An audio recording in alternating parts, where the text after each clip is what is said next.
Hi, everyone. Thank you very much for joining today. Today, we will be discussing the essay Philosophy and Sense of Life. It's from 1966 and it first appeared in The Objectivist. And it's also part of the Romantic Manifesto. It's a very interesting essay for me because it deals with Grant's view on the relationship between mind and body, but from a very particular way. Um, Today, we're discussing this with Don Watkins and James Valliant, as it's been the case over the last months. And to introduce them, Don has co-authored books like Equal is Unfair and The Moral Case for Finance. And he's running the website donswriting.com, where you can find some of his courses in terms of effective communication. James is the author of Creating Christ and The Passion of Ignorance Critics, and both have been studying objectivism for several years, and we will understand this through them. And before starting in, I would like to remind the audience that if they want to ask a question, please feel free to make a super chat if you're watching it from YouTube. Okay, so let's jump to the discussion. And I think the first question that I have is generally, what is the purpose of the essay? It appears in the Romantic Manifesto when they edited the book. It appears as a second essay right after the psychoepistemology of art. Why is it placed in that part, and what is, in essence, what Rand is trying to say with this part of the essay? It is a theory of aesthetics. And so it's a theory of a certain kind of emotions. And so, in order to create the proper context for a discussion of the sort of emotions that art deals with, she needs to establish what category of emotions those are. It's not just any old emotion, it's within a broader framework of her understanding of emotions and human consciousness. And she's applying it in a particular case here. But to understand her theory of emotions in respect to art, we have to understand that there's a certain category of emotions, what she calls sense of life emotions, that are invoked in good art. And that's what art's all about. Her theory of emotions generally is that they are a product of not just our perception of something in the world, but our pre existing values, the beliefs and evaluations that we've already come to, that we bring to a perception of a situation. And that's any old emotion.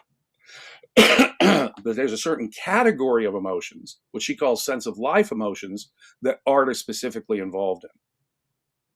Yeah, and let me just elaborate on that a little bit. So the first essay in the Romantic Manifesto is the psychoepistemology of art, which we've talked about. And that is, you can think of the answer as why human beings need art. But it's not going into the nature of aesthetic response. Like, why are we so passionate about art? What is the nature of the feeling and the intensely personal feeling that we get from art?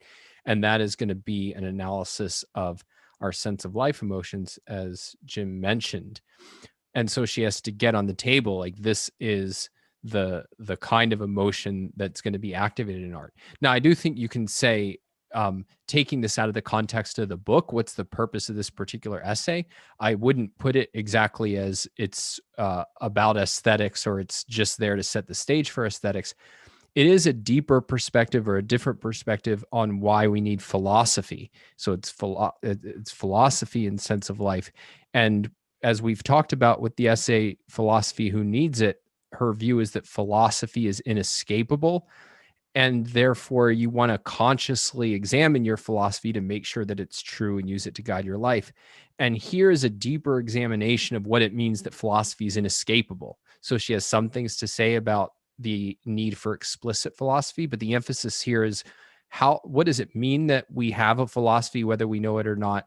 How does that get formed? And then why is it so important to translate it into explicit terms? Is addressed, but it's not emphasized the way that it is in Philosophy Who Needs It. Yeah, I very much want to agree with Don's qualification of what I said there. I was simply saying why it was here in her theory of aesthetics. sense of life is a category, and that's what she's talking about here, the relationship between philosophy and sense of life. That's involved in all kinds of things. My attitude when I wake up in the morning, romantic love, my relationships with people. There are various other manifestations of sense of life. That is to say, emotions that are caused from our deepest philosophical convictions, not just art. And that is the purpose of the essay as such. The reason why it's here in her theory of aesthetics is that it's absolutely critical to understanding aesthetic response. Um, for the people who are watching it from YouTube, we made the philosophy who needs it a couple of months ago. But if for the people who haven't watched it, what is the thing that it says in that essay? And for me, it struck me as that is a very being very similar to this one in certain parts. But what is it different, this essay from philosophy who needs it? Is it the case that that writing this essay is making more the case for the sense of life part, or the need of, not the need, but the she's trying to make more sense of what the sense of life is and its relationship to philosophy, and then philosophy units is more on why you will need philosophy anyhow, or what is the relationship between and the difference between two? Philosophy is important to everything. In Philosophy Who Needs It, she's trying to take the broadest perspective. It is inescapable everywhere in any act of human thought or any human action. Philosophy is invoked. Here in Philosophy and Sense of Life, she's talking about the psychological manifestation of philosophy, how there is going to be an emotional manifestation as well. And that's the aspect of the importance of philosophy here that she's talking about. In Philosophy Who Needs It, she's talking politics, ethics, much broader. Philosophy covers everything, really.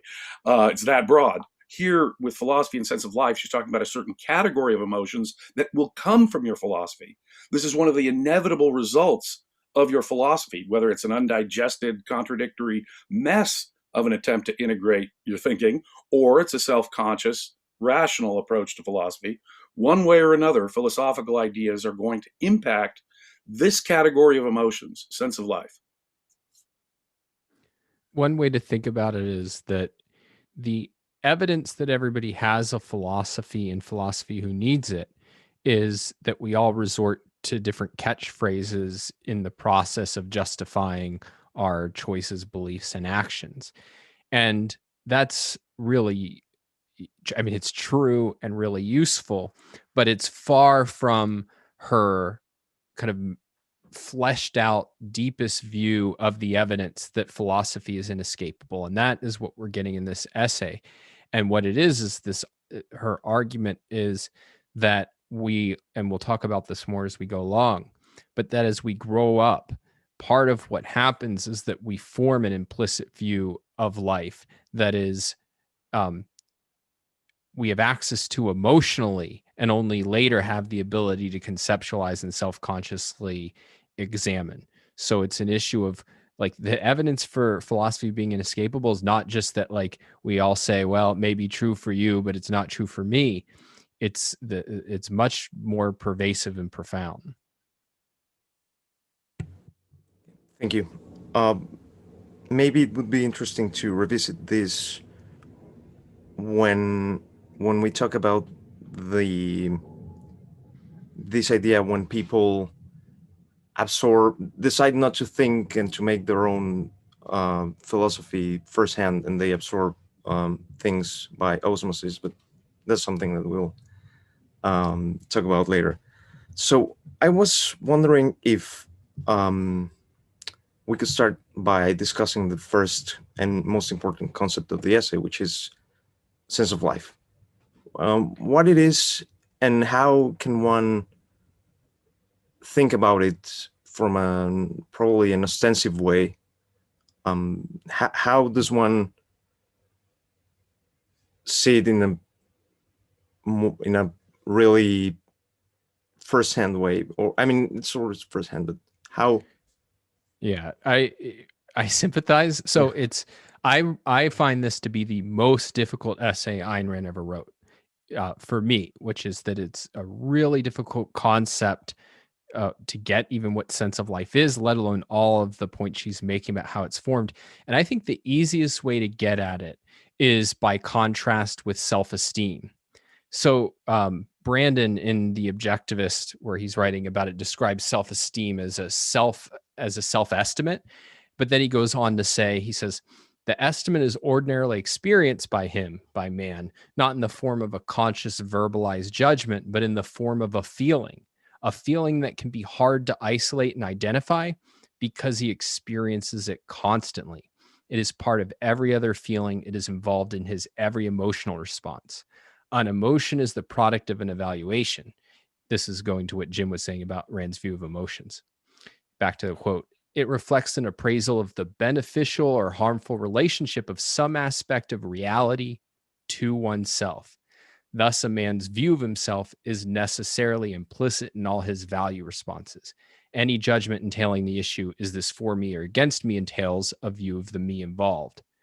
So, to draw the parallel to self-esteem, and the reason that I'm using self-esteem is that one of the things that should come out is it's the same process that leads to a sense of life, the same evaluating, the same kind of emotional evaluation of am I competent and worth to live and worthy of happiness is the same thing that's going to give rise to a sense of life. So Brandon says that self-esteem involves this underlying thing of we have emotional reactions of things for me or against me. There's a evaluation, there's a view of me involved. But what we can add here with sense of life is that there's a view of reality involved. So emotions have some aspect of reality in relation to me, but there's a view of reality that's involved in any emotional reaction too. And specifically is this thing that's against me somehow accidental to be brushed aside and overcome? Or is it the to be expected? Is this thing that's for me, is it the to be expected, or is it a temporary aberration and I should expect bad things to be hiding just around the corner? And another way to put this is the to be expected means the important. It's this sense of the world of what's in sense of life. It's a sense of the world of what's important, of what I can expect from the world, of what goals I can expect to achieve. That's what constitutes my sense of life.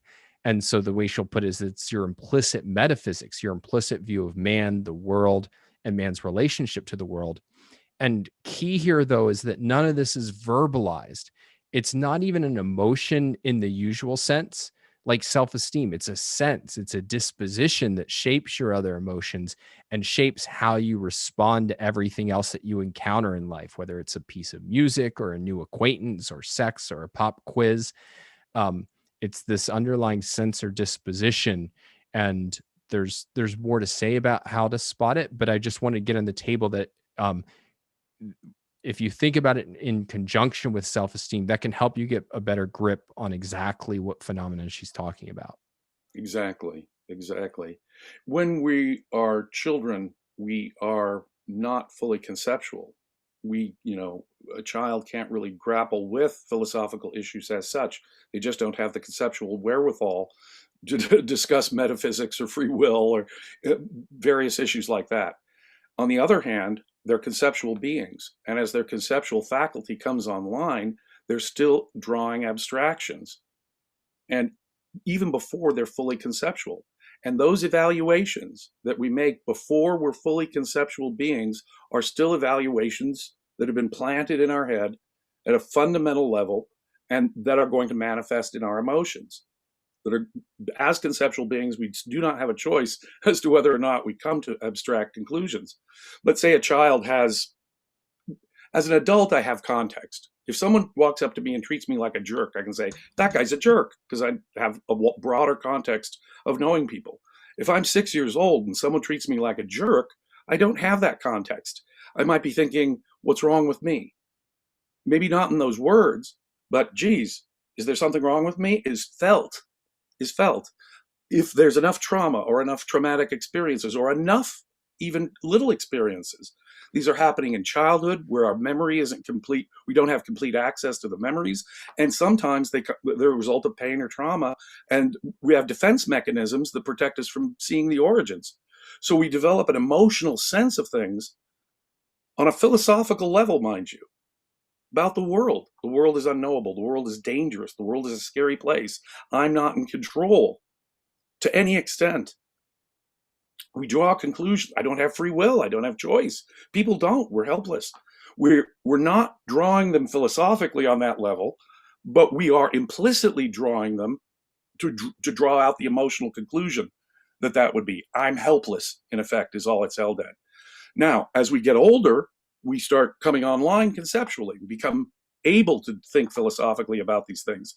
And some of the conclusions that we reached in our childhood may or may not be correct. And they may still be impacting our emotions.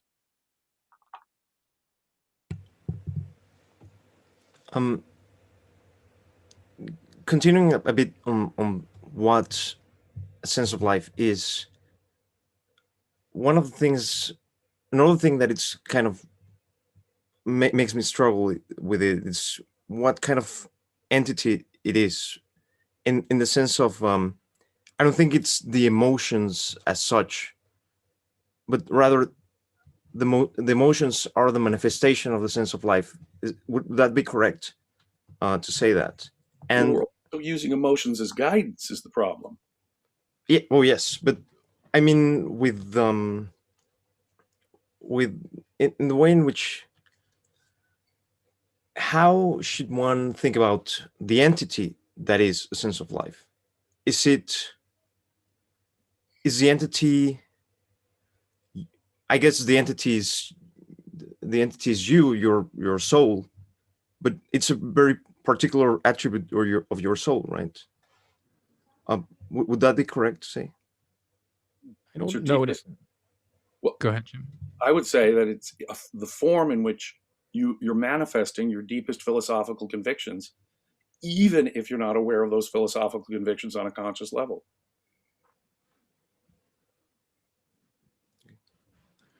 I mean, I don't know exactly what you mean by entity. I mean, it's like, Well, yeah. Anger's not an entity, right? Right. Like that's an emotion. I think the closest relative is something like a mood. It's an underlying emotion that colors other emotions. And, when you're in a bad mood, it doesn't mean you're angry or irritated at every moment, but there's an underlying feeling that's going to color how you respond to other things. So, like, usually, for example, your partner laughing loudly might be charming, but in a bad mood, it can set you off. And sense of life is similar, I think, only it doesn't fluctuate hour to hour or day by day. And that's what makes it hard to isolate. It's that it's so pervasive that it just feels like this is what normal is. And so there has to be stuff that brings it to the surface to even isolate it as an emotion. And we'll talk about the actual, like the ways in which that comes up. But the sense of life is emotions. Now we can talk about their source, and there it is, implicit. You can put it as implicit premises, though that needs to be explored as well. So yeah, it definitely has roots in certain things that if named are ideas, but that sense of life itself is emotions. And that's going to be really crucial to Rand's analysis of it. Exactly. It's guidance in effect by emotion without necessarily understanding the cause of those emotions. Thank you. We have a super chat from Marilyn. She says, how do sense of life and the benevolent universe premise relate to each other? Oh, that's a classic, isn't it? If you think that the universe is a hostile place in general, is inimical to your life or human life, that is going to definitely affect your, not just a specific mood, as Don says, but the mood you bring to life in general. It's going to affect everything you do, your ambition, your plans, the way you feel about relationships, the way you feel about yourself.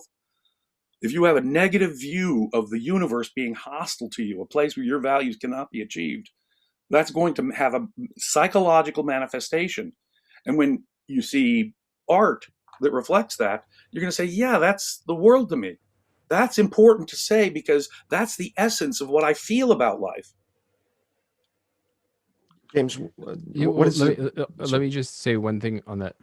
So, benevolent universe premise, like it's a premise, so it's an issue that one can have a explicit view on. And there, an important part to get from this essay is that there's certain things that can be universal is not the right word, but there's sort of potential universals of sense of life. Like, oh, I have a benevolent sense of life. He is a malevolent sense of life. But a person's sense of life is not exhausted by those universals. And part of what Rand talks about, though, she doesn't even fully emphasize it exactly in this essay, is that a sense of life is very personal. So it's not that like every person with a benevolent sense of life has the same sense of life. It's going to differ in very like a lot from other people. So this is just one aspect of a person's sense of life, the benevolent versus malevolent kind of view. And it's certainly not exhaustive. And one can't just come up with a taxonomy of like, oh, there's 4 senses of lives and you just kind of grab yours or something like that. Right. But it is a critical aspect of what we call personality. What Ayn Rand is here identifying is not the whole of personality, but a critical and fundamental aspect of what we call the distinct personality.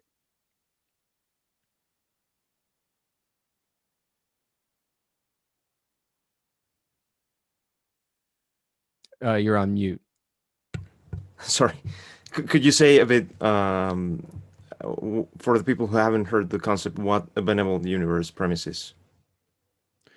Well, I think Jim did say it. It's the premise that the universe is hospitable to human action. So in explicit terms, it's the idea that if you're rational, if you conform to reality, you can achieve your values in reality, versus the idea that the world is set against us, that it's inimical to us, that if we do succeed, it's temporarily or by accident. So it's definitely relevant to sense of life, because it's really the most abstract perspective on the question of what's possible to me. But there's a lot of sub questions that are going to go into a person's sense of life. But that's kind of a really crucial issue related to sense of life. Exactly. So I think we could go to the next part of the essay, which is how's this sense of life formed? And the first question that I have from that side is, it's something that we already have talked, and that's the issue of, can people avoid having a sense of life? Is that something that one can stop having it? No, but I think the reasons why why is really to talk about how it's formed. So I'll just leave it at this point as no, but like we'll see why that is. Right. Humans are, as Ayn Rand points out, we are conceptual. That is our mode of knowing. We generalize, we abstract. We're going to draw broader conclusions from things. That's what we do. That's how our mind works. It's inevitable. Furthermore, we're going to build abstractions, broader abstractions, as we move along. That's the nature of human consciousness. That's the fundamental answer. So, being said that, what is the process by which Rand talks about discrete conclusions leading to a generalized view of existence? But what could be this particular way in which this develops? No, 1,000 ways and in 1,000 different forms. If your mother, out of love, let's say, out of a sense of protectiveness, is constantly trying to give you a more realistic view of your dreams, you say, hey, I just read Buck Rogers as a little boy. And boy, that excites me. I want to be just like Buck Rogers, Mom, when I grow up. And Mom says, well, you know, that's not real. That's not reality. That just not way it never works. You know, Buck Rogers that's just not part of reality. If you have cold water splashed continuously on your values, on your inspiration, that's going to have an effect. And after a certain time, geez, what I'm being told by the world around me is that my ambitions, my values, my dreams are unachievable. And just having the cold water splashed on you out of maybe mother's desire to protect you. You don't want to set you up for hurt or heartache. But that protectiveness just shatters your idea inside that perhaps that my life could be an adventure or a heroic adventure. Of course, not concretely Buck Rogers, but could my life be a heroic adventure? No. Or there's 1,000 ways in which it could happen. Let's say you have a good parent who encourages, let's say, you to take projects on your own and evaluates you positively when you've done something good. Well done, well done. And you succeed in doing it. Your parents give you that latitude so that you yourself can see, yeah, I can accomplish things. I'm efficacious. The world is not a hostile place. And you don't come to a conclusion like the world is not a hostile place in explicit terms. It just accumulates over time. I succeeded here. I was encouraged in it and rewarded. I took the effort. I succeeded and was rewarded. That's a benevolent cycle that makes me implicitly feel a benevolent sense of life, that I can accomplish my values if I put in the appropriate effort, as opposed to the mother splashing cold water on the kids' dreams and ambitions every time. Nope, that's not reality. Nope, that's not what life is all about.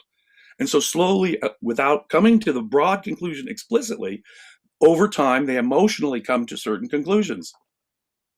And that's what we mean. That's how it sort of comes to develop. But there can be 1,000, obviously, different routes to which these smaller experiences lead to sort of emotional results based on specific evaluations that accumulate into a, gee, this is my sense of the whole universe and my relationship to it.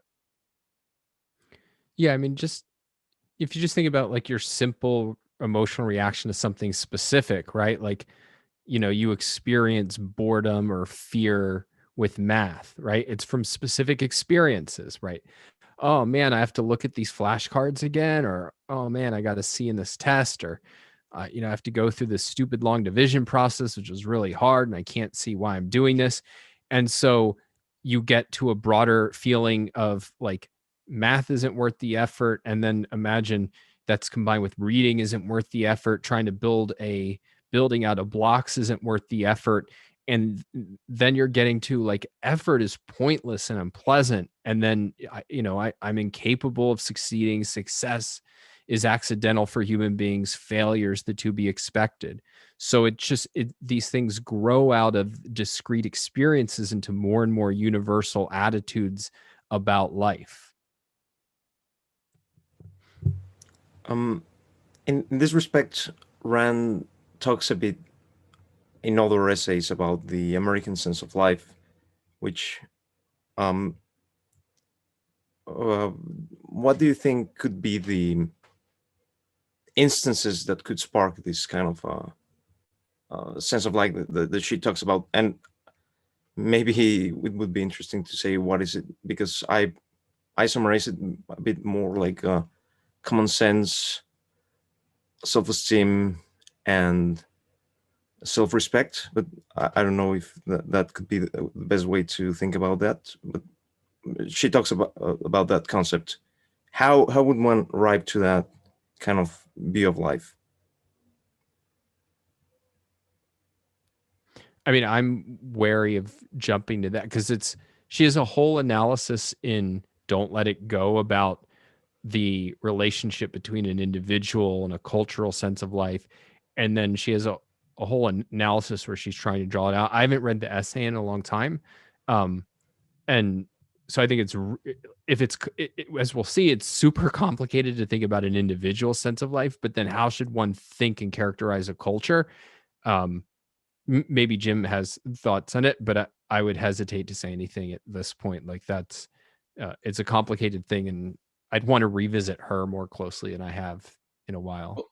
Well, just as Don had said earlier, that a sense of life is an individual thing and can have individual contours. When you say something like the American sense of life, it's a complex thing.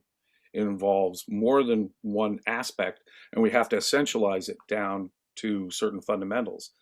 But there's more than one moving part here. So it's a complex thing. It's like identifying Don's sense of life or my sense of life, the American sense of life. But it definitely involves a question of one's sense of self and one's sense of autonomy, and his or her relationship to other people.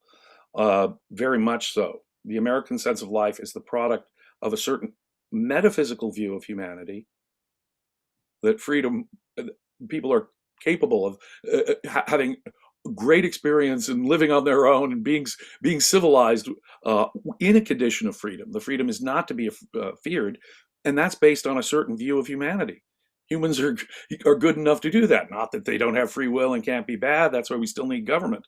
But that sense of individualism and what an individual can accomplish, and that the individual is the important object of focus, those are all involved in the American sense of life. So it's a very complex sort of thing that has multiple philosophical moving parts. Thank you. So one of the things that happens in one of the crucial concepts in this part of the essay is something that she calls emotional generalizations, which is classifying things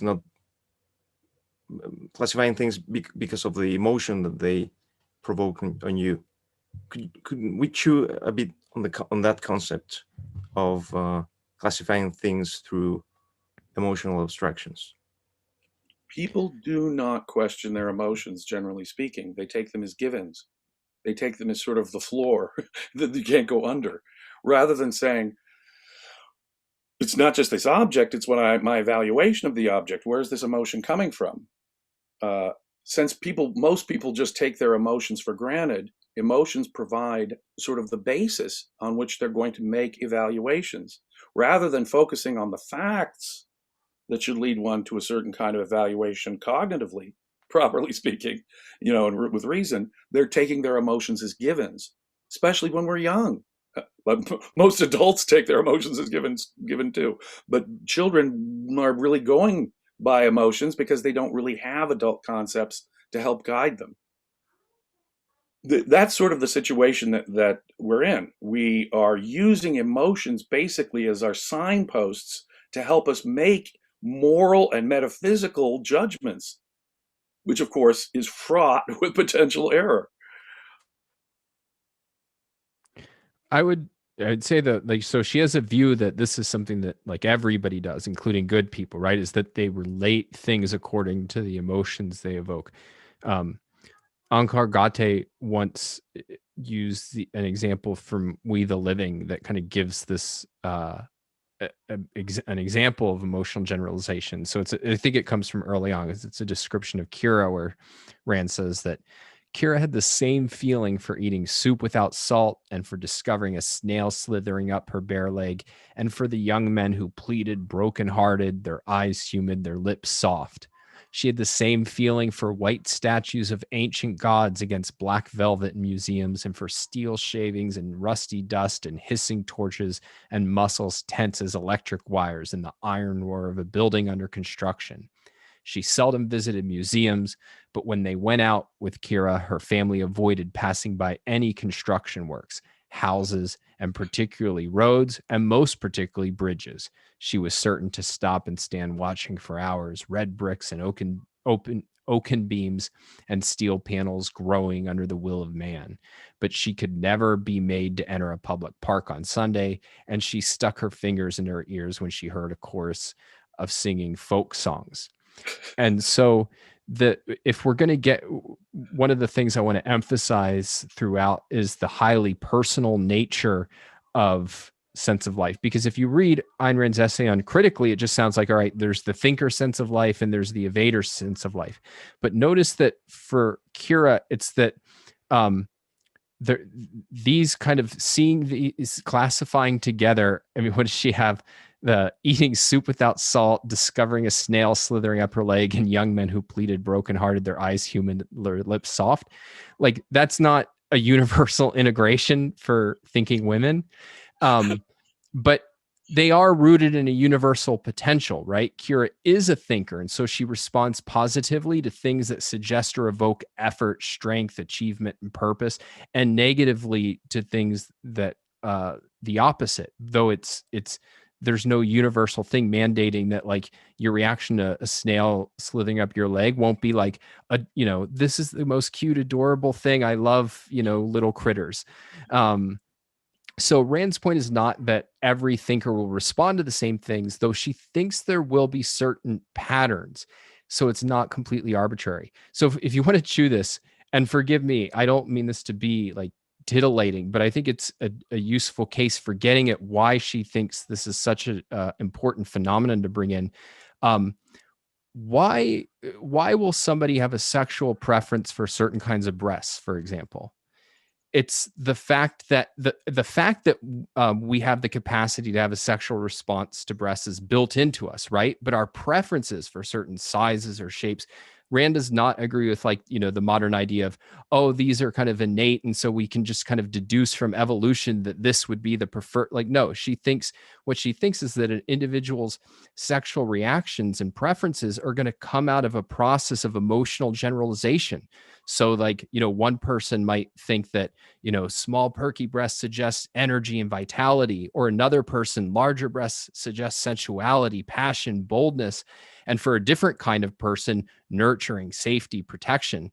And so it's what emotional generalization does is it explains how we can have these powerful, distinctive responses to things where it's not obvious why you would be having a profound, distinctive response to it. And so that's really what emotional generalization is getting at. It's that the reason we have these distinctive personalities and distinctive responses is because things out there in reality are suggesting certain are evoking or we get certain emotions to them that are common based on that they're suggesting certain universal values that we have at a deep philosophic level that we haven't articulated yet. I love that example. Well, But good. what an example, If we get letters to the editor, you can just send them my way, guys. That's got to be my favorite example we've used so far. Sorry, can you hear me? It says that my internet connection is very unstable. Yeah, okay. You sound fine. Okay. So based on that, what is the relationship between the concept of emotions that James was saying at the beginning and these emotional generalizations? And I mean it from if emotions come from automatized thoughts, some things you will feel according to things that you've concluded in the past, right? Would that be correct to say that? Concluded at a deep level. Right. But so two different things, for two people, the same thing could bring a very different emotion. And that doesn't mean that they would maybe have the same sense of life, probably. Well, there's two things that are going to go into your emotional reaction: your perception of the thing, so your knowledge of what it is, but also your evaluation of what it is. So first step, before we get to answering your specific question, Dr. Peikoff has this wonderful, eloquent thought experiment with the microscope and the cause of emotions. The same slide under the same microscope, and you have a bunch of different people looking into it, the same object, totally different reactions. A research scientist is excited because this proves his theory. A doctor sees it, and it's the slide from his best friend who has cancer, so he feels sad. A primitive sees it, they feel superstitious awe. Oh, well, what the heck is this fear? St. Augustine sees it. Oh, that's science. He feels contempt. It's the lust of the eyes. A modern artist sees it. Oh, he feels inspired. This could be a new color blob for his abstract expressionism. So depending on the values you bring to the object, you'll have a different reaction. But the microscope is a specific emotional reaction, not the kind of thing. It may involve sense of life in some way or another, but it's a very specific, narrow cast emotion. Sense of life is a broad emotion you bring to things generally, precisely because they're the manifestations of cognition and evaluation at the philosophical level.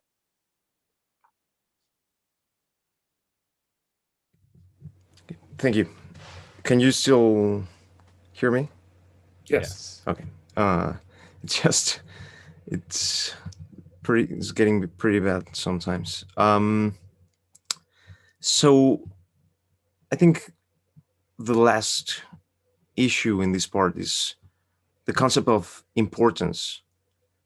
What is the relevance of importance here, and how does it come through as a core concept in the sense of life, in the formation of the sense of life?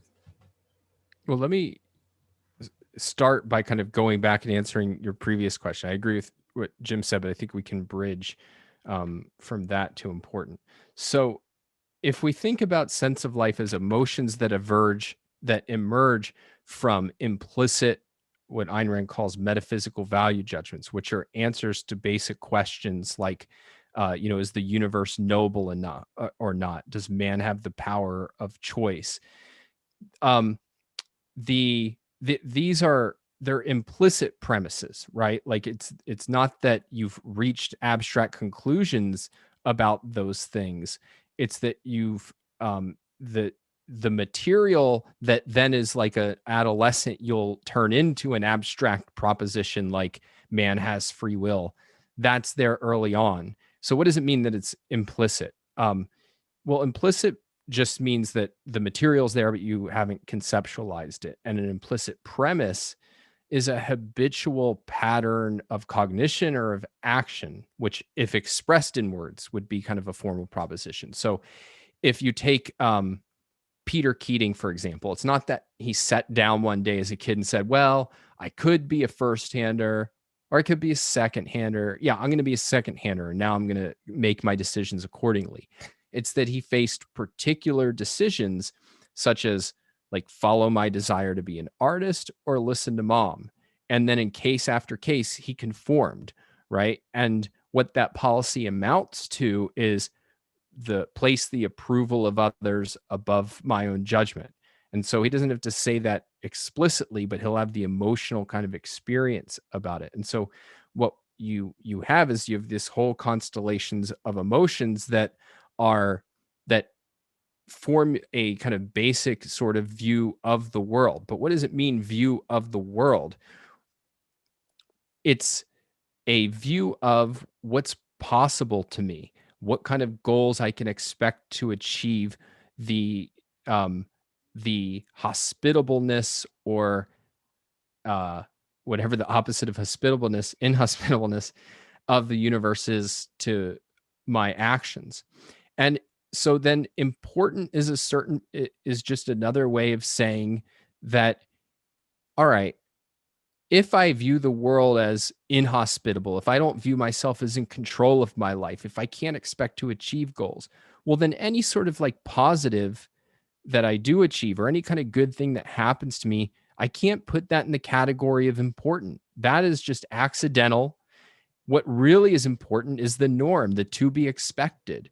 And the to be expected is kind of failure and whatnot. You remember when we talked about art, we mentioned um, I think we talked about the kind of contrast, and Ayn Rand certainly talks about the contrast between Greek art, where you see the heroic figures of strength and efficacy. And she makes the point of like the Greeks knew that there were sick, weak people, but they didn't regard that as important. They didn't regard that as representative of man and what was possible to man. In contrast to what? Well, in contrast, say, to the medievals, who certainly knew that there could be strong, healthy men who laughed and enjoyed life. But that was the accidental. That was not the to be expected. And therefore, that was not important. It wasn't worthy of our attention. It wasn't worthy of our contemplation because it's not what you should be aspiring to. And so that's the deep connection is you have a certain view of what's possible in life and therefore what deserves attention. And so if you think about a kind of just common sense example that I like to give is I remember when I got into my first automobile accident, right? And you're sitting there going like, oh my gosh, like if I had just, made these changes, like all these different things, I had done. Um, like imagine if a person's life was constantly in the sense of, like I got promoted today, like pff, I'm expecting that there's going to be this accident down the road. Like that's the norm. The norm is that these bad things come out of nowhere without our control or something. What would that do to their motivation and their ambition and so on? Versus if you have the idea of, all right, these things happen, time to move on and get on with my life. Thankfully, I'm healthy and safe. All right, what really matters is I was on my way to pick up my daughter and son from school. Like that's what life is all about. Let's learn our lesson and get back to what really counts. So that's kind of, I think, the shape of the argument that she's painting. Well put.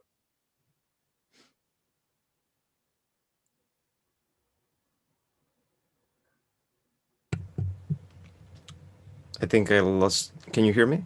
Can you still hear me? Oh, because I see James frozen. I hope. He's still here, so okay. As far as I can tell, it's me. It's just you. So I think we could move to the need to translate sense of life into philosophy. So when does that need start to arise? And I think, James, you already mentioned this, but maybe it would be interesting to say when and why. When does one start to have to answer the kind of questions that answer philosophically one's sense of life? Of course, that'll depend developmentally on the individual involved, but only when they reach a point where they're able to do philosophy at an adult level. And at that point, philosophical questions will arise naturally.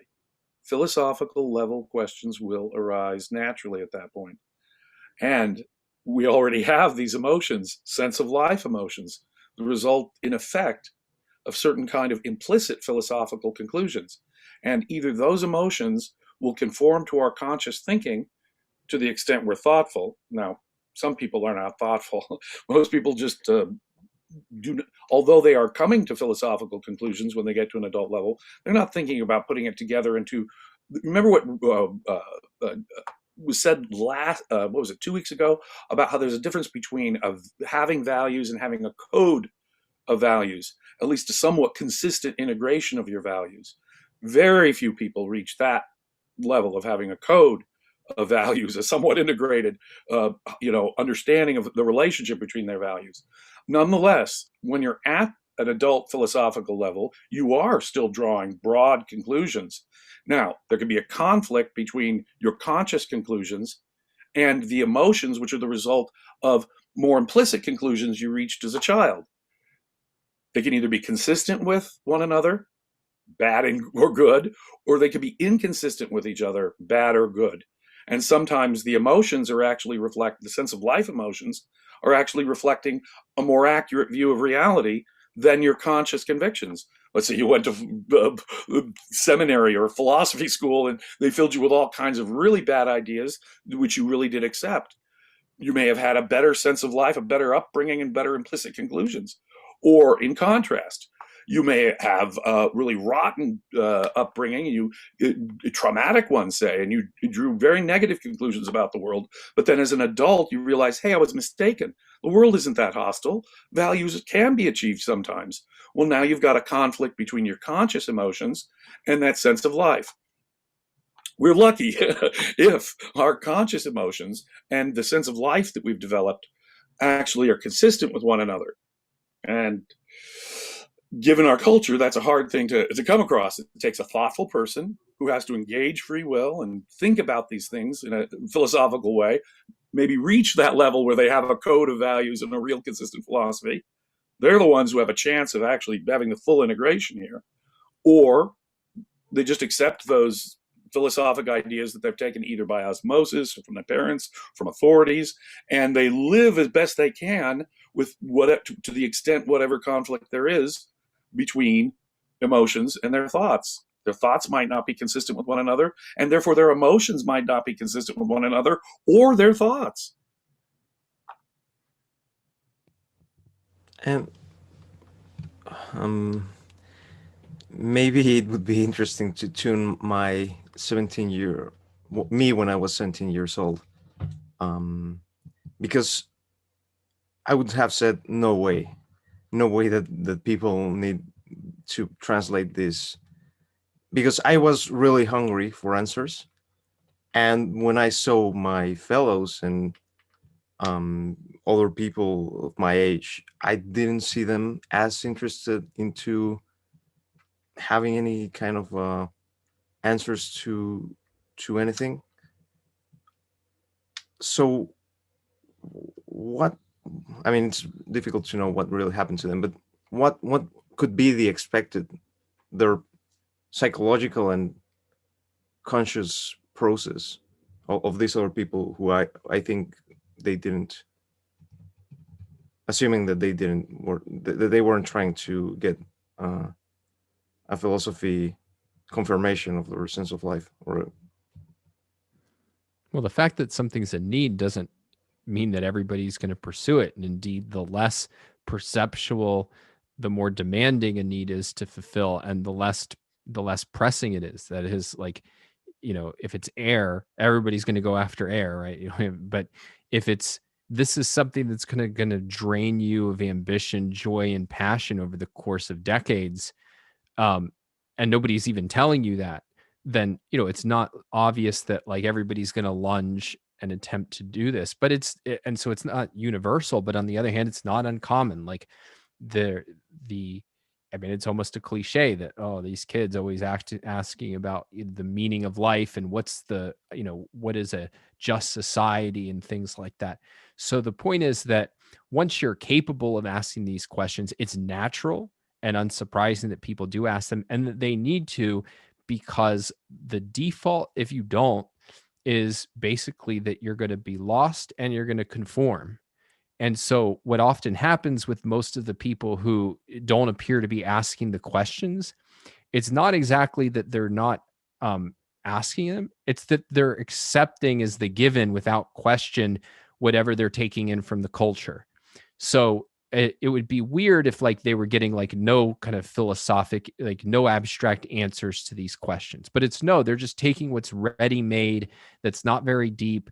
For it's very likely wildly inconsistent. Like, so in some cases it's, hey, it's just subjective. Like, that's just your opinion. It's all a matter of opinion. And then the other hand, it'll be these kind of like universal conclusions that totally clash with that. Like, everybody's a little bit racist. That so there's um, the it's easy to understand if you realize that what's really going on is that most of them aren't going to question self-consciously and independently philosophic issues and pursue rigorous, provable answers. What they're going to do is just default to whatever they've been handed and seems congenial given their sense of life. And one thing I will say about you raised the issue of a culture sense of life and the American sense of life. Part of the point Ayn Rand makes in that essay is that it's basically a numerical issue, and that what happens is that most people, there's going to be a kind of common sense of life or aspects of a sense of life that are numerically uh, uh, dominant in a given culture. And that's just reflecting the fact that most people are not going to think independently about these issues and fly in the face of the dominant culture. Yeah, remember one of the points that Ayn Rand makes in Philosophy Who Needs It is that people don't realize that certain things they say or believe that are operative in their minds as principles, they don't realize are philosophical ideas. Have you ever said, consistency is the hobgoblin of little minds? Have you ever said, well, you got this from this philosopher, you got this from this philosopher? What she's pointing out is that when we come to those little conclusions like that, they're really philosophical. And unless we're careful, is that true? And how does that relate to the rest of my knowledge? Unless we start thinking like philosophers, it's going to be sort of these grab bag ideas that we've sort of picked up that are going to be operative, consistent or not. We have no choice, though, as to whether or not we're going to have, in effect, philosophical level conclusions that are shaping our emotions and personality at the deepest level.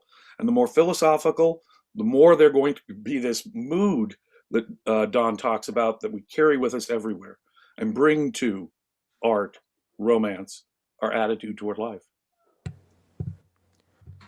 and for the people who are constantly trying to pursue this kind of answers, what are the main struggles? Like, why is it so difficult for so many of us to get a, I mean, even some something that matches with the things that we try to confirm? Well, there's two aspects of it, right? So there's the sense of life aspect, which is difficult, and the philosophy side that's difficult, right? So with sense of life, it's super challenging to identify and isolate your own sense of life. And then with philosophy, it's enormously difficult to even think through philosophies that have been put on the table, let alone if you think that they're all wrong. Like, I mean, that, it takes a genius like Ayn Rand to formulate a new philosophy, or at least a genius at the level of like a Hume or a Locke or somebody. And so you have enormous difficulties on both sides. And um, I mean, thankfully, on the explicit philosophy side, I think Ayn Rand got the essentials of philosophy right. It's still very difficult to think about them. But then the sense of life side, if we're talking about how to translate that, I mean, that is super difficult. One thing I'll just name a couple points that Ayn Rand makes, because like she stresses how difficult it is, which is kind of fascinating. So in a Q&A, this is how she puts it. She's asked some question about sense of life, and she says, you define your sense of life by introspection. However, if you're interested in identifying your sense of life, you don't start by defining it. Begin by identifying the causes of your emotions. First, learn to identify the exact nature of what you feel and why in any instance. Learn to be at home with your emotions. Learn to identify in conscious words, not approximately, what you feel and why. Once you've become acquainted with yourself emotionally, when there are no longer any great mysteries, then you can try to identify your sense of life. Sense of life is predominant in two realms, sex and art. In sex, sense of life wouldn't be as clear to you since it's harder to identify your own sexual reactions. So the best and perhaps only way to identify sense of life is by observing your reactions to art. And she says, this is fine. This is not a shortcut. It's pretty difficult.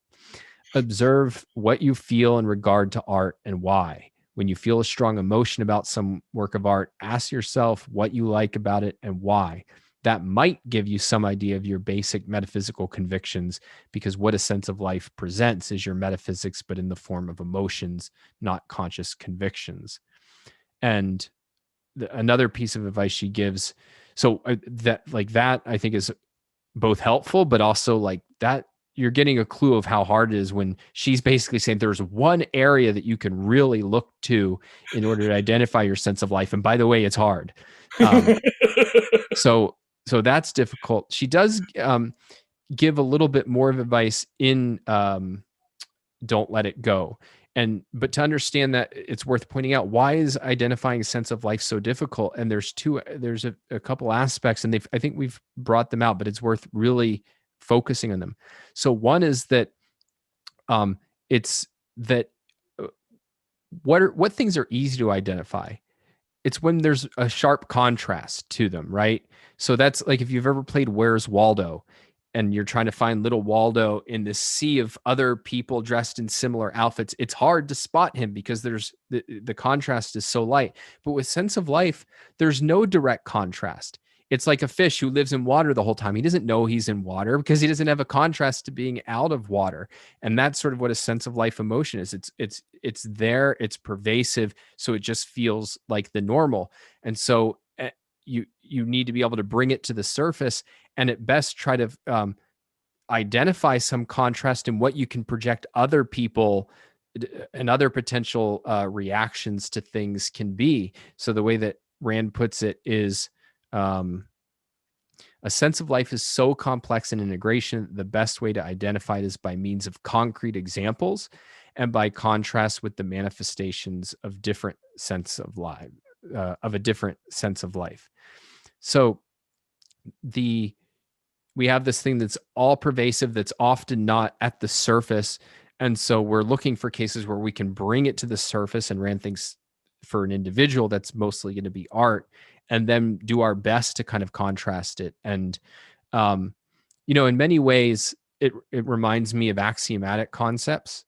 So axiomatic concepts are the content is in our face from the time we open our eyes all the time. And so you think, well, shouldn't it be the easiest thing in the world to conceptualize existence, consciousness, identity? But no, it's actually one of the hardest things in the world because there is no differentiation. They're always there. And so it's not exactly the same thing because for those, there literally is no differentiation. For sense of life, it's just very, very hard to get at. What an excellent metaphor that was. Yeah, they're not the same exact thing, but it's sort of hard to get at for the same reason. It's the atmosphere, it's everywhere. Brilliant, brilliant metaphor. Really. Yeah, just don't take it too far because it's not. Right, right. They're not the same thing. Metaphysics really has no existence, has no contrast. Right.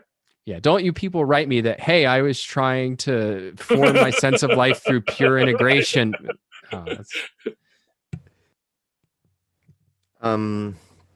So Don, you already talked about a bit on the issue of love, but you said it on respect on how one can know sense of life. But I think that love as such is built upon sense of life, right?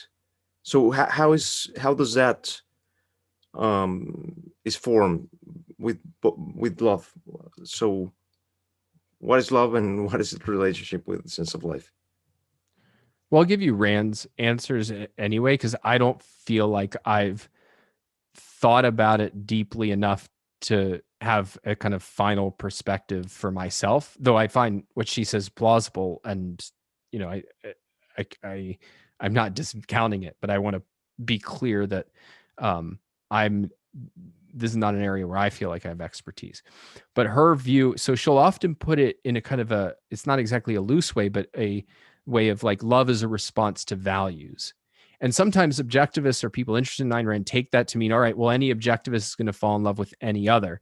But philosophic values are relevant, but they're far from the whole story. What she really has in mind is the kind of personal values that a sense of life identifies. And this is why I've tried to stress again and again and again, though this essay kind of highlights the dichotomy of the thinker versus the vader in forming a sense of life, it's hugely personal. And what goes into it is both the particular kinds of events and choices that leads to its formation and the particular emotional generalizations that one has made. So if you think about like Rourke, Rourke's part of the details of Howard Rourke and his character, there's things about him that are distinctive and unique in the way he comes at the world. So for instance, whatever his development was like, he became very interested in building, and we get that he's a very like sensual in the literal sense of he likes to run his hands across buildings. He's very physically interacted with the world and very much interested in the kind of the physical features of the world. So part of his sense of life is this very physicalistic kind of interaction with his universe.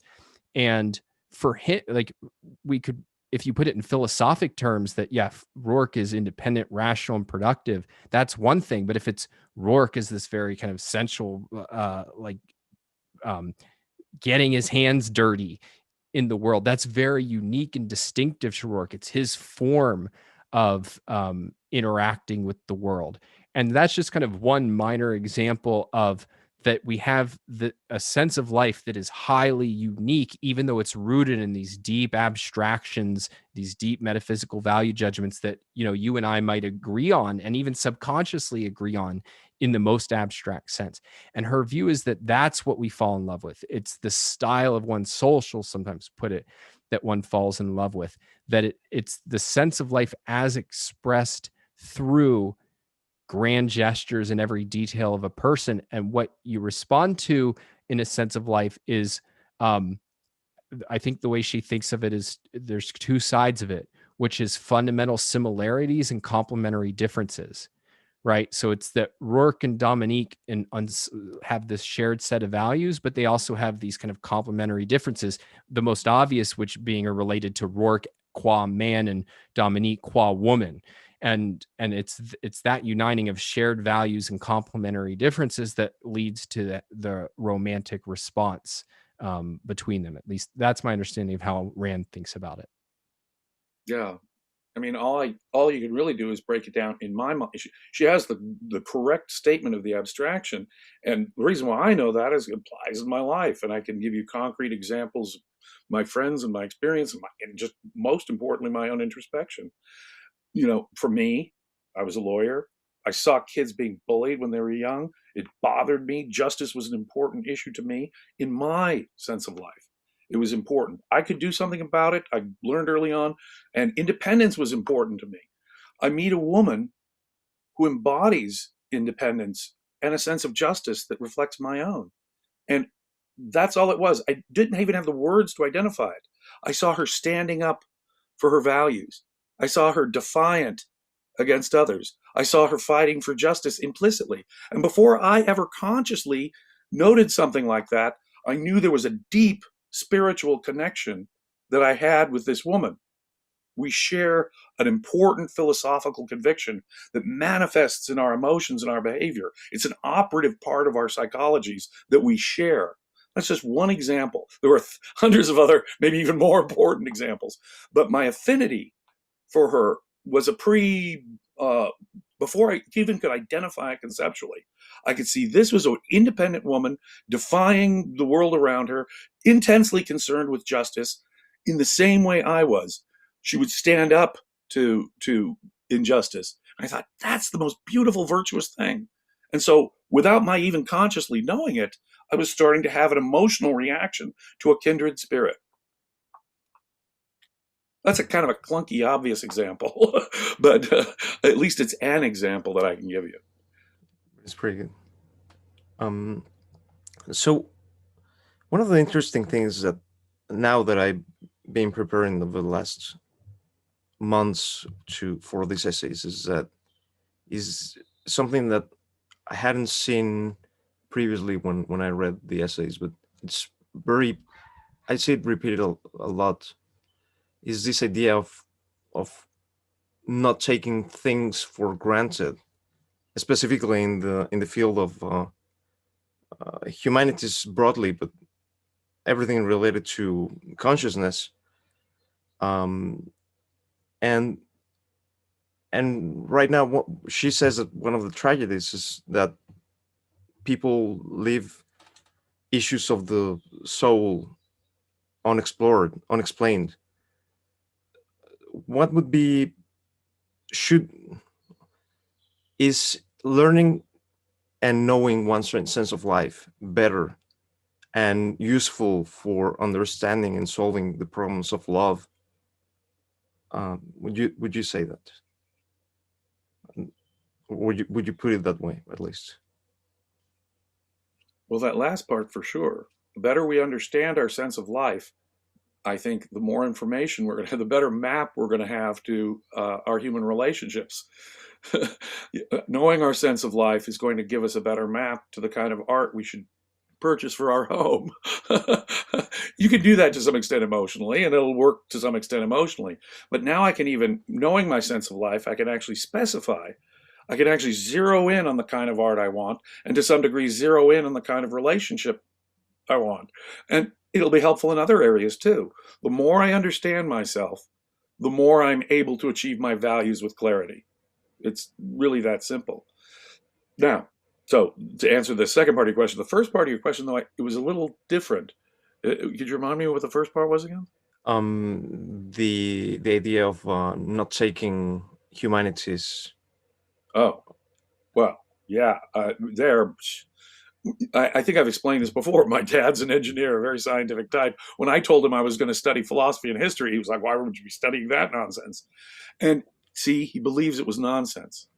You're going to be told in your philosophy and history classes that, capitalism's a failure, knowledge is impossible anyway, who can know anything? You're going to be learning a lot of what he regarded as total nonsense, when in fact it would be better for your mind and your life if you were to study, say, engineering, mathematics, science. Now, that does come down to a practical issue, but you know something? It was an emotional issue. It was a sense of life issue. That area is scary, bad, dangerous, to be avoided. It was only because I could eventually convince him that philosophy is important, philosophy underlied that attitude he had, and that philosophy is something that a science like engineering that we can come to know objectively. And only then was his whole sense of life about the topics, had changed, because he really did think it would be soul crushing for me to go into the humanities rather than the sciences. As if he was telling me I avoided that stuff because it would have psychologically messed me up. It's the way I have of putting it. Yeah, I don't know if I totally connect the phenomenon of like the humanities to sense of life in particular, but Ayn Rand has this really interesting extemporaneous comment during the introduction to objective epistemology workshops, where one of the participants says something that basically amounts to like, our inner states are kind of obvious, but understanding things about the world, that's hard, right? And she's like, if that were true, we'd be living in Atlantis.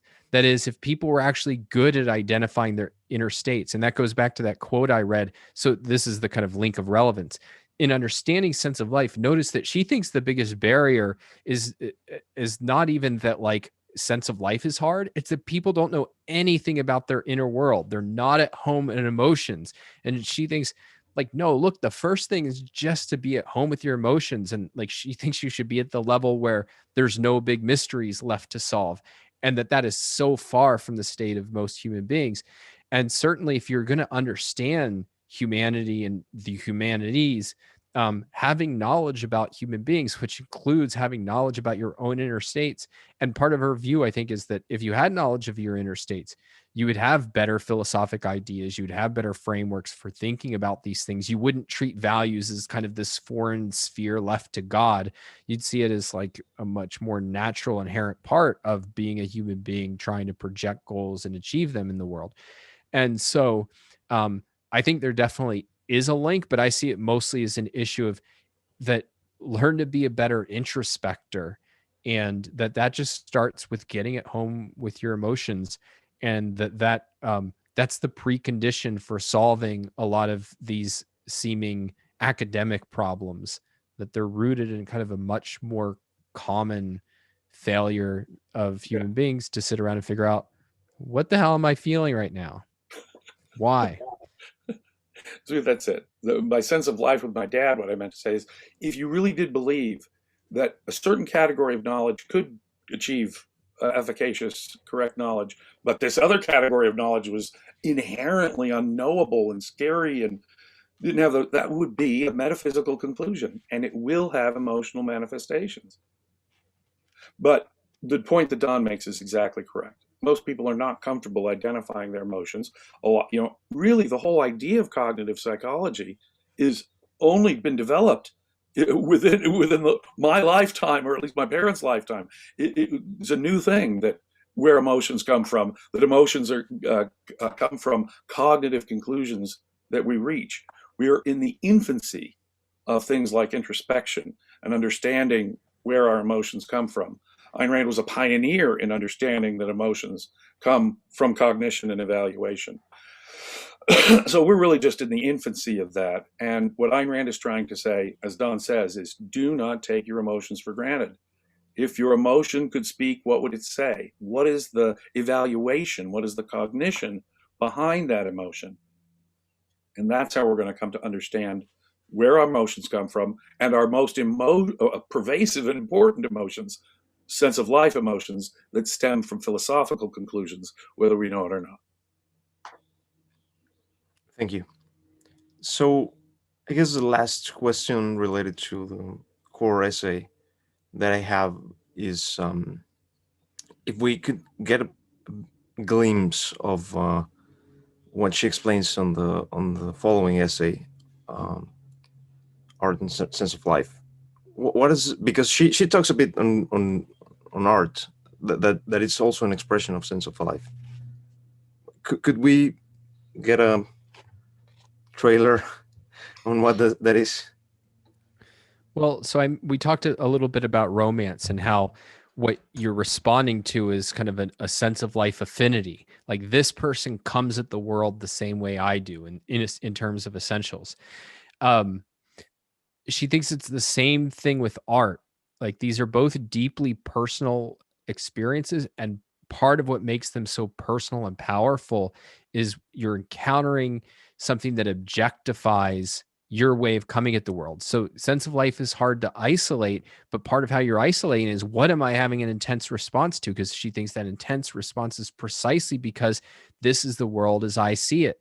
And so we're able to contemplate the world as I see it in an objective form, whether it's another person that we're passionately in love with, or whether it's reading Atlas Shrugged or reading Les Miserables or listening to Tchaikovsky. Like whatever art we're responding to, whatever people we're responding to, she thinks that at a fundamental level, what it is this is the world, this is man as I see it, as I feel at home.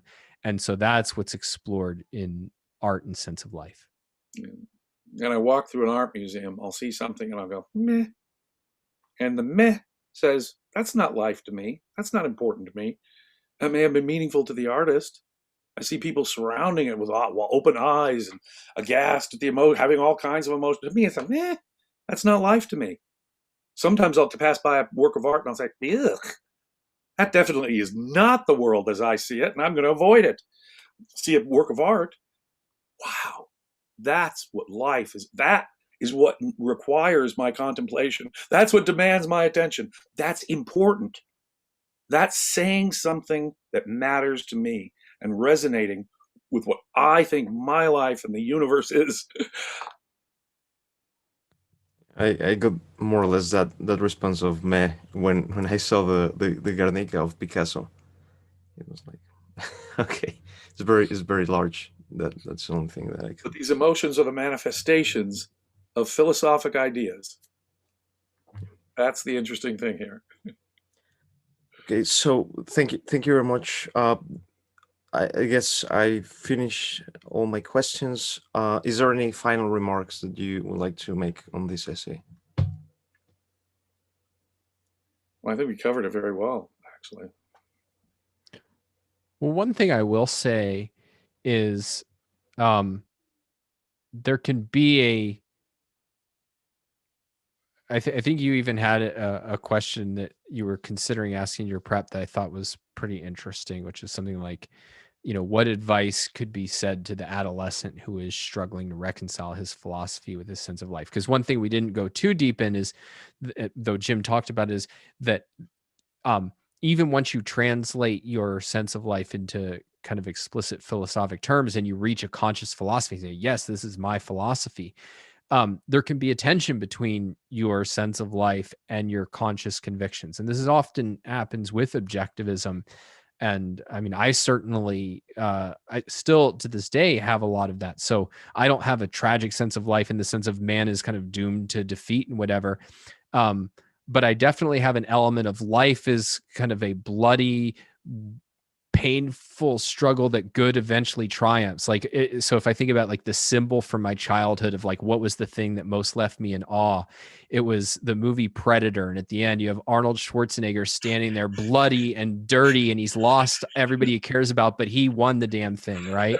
And that kind of like captures my attitude. And so there's this tension between my conscious philosophy is that actually no, the to be expected is that if you're rational, yes, there'll be a struggle, but it's an exciting, adventurous struggle, not this brutal kind of painful one that is that like Ayn Rand often, not often, but she mentioned that like Rachmaninoff was her favorite classical musician, but it was not her full sense of life. And I think it's precisely Rachmaninoff has this kind of like painful struggle that only in the end do you have the ecstatic triumph. Too much struggle, too much And conflict, right? yeah, and so what I would say to young people is the most important thing I found is just to be aware of where the tension is and not beat yourself up or worry too much if like you know what, there's still this conflict. It's just know that it's there and know that, all right, I need to take special emphasis to check what I'm doing when my sense of life might be at play in something. But like, if you go through your whole life and there's these tensions, as long as you're aware of them, I don't think it's like it's not the end of the world. And Oh, so I'd say that like just try to identify it and don't worry too much about like, I have to fix this. The only thing that can fix it is time and thought, and it's not guaranteed that it will fully. Exactly. What a super point. A sense of life, like all emotions, is outside the realm of moral evaluation. It is an automated response. It could have roots deep in our childhood that could take years of psychotherapy to address if they're worth even addressing. So do not morally evaluate yourself or even anyone else simply on their sense of life. It's their conscious beliefs and their actions that we can judge. If a person is aware of these issues and doesn't think about their sense of life, that could be a moral issue. But the sense of life as such is outside the realm of moral evaluation, whatever it is. That's a cool answer. Um, so, is there anything that you would like to announce? It's one of the things that I had been lagging over the last few.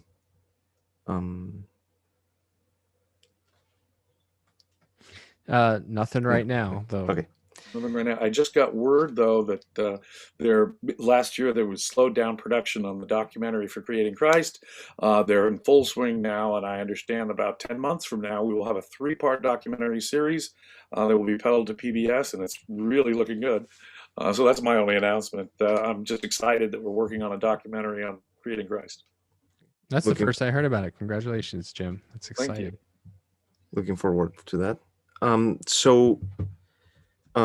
Given that this is the end, I thank you both for coming. For the people listening, please, if you like this content, consider having a membership. They start on £10, and they offer several perks, so value for value. And also at 9 p.m. UK time, Radio Ragnar on Clubhouse, Flirting with Reason, hosted by Nikos and Maria. Thank you. Thank you.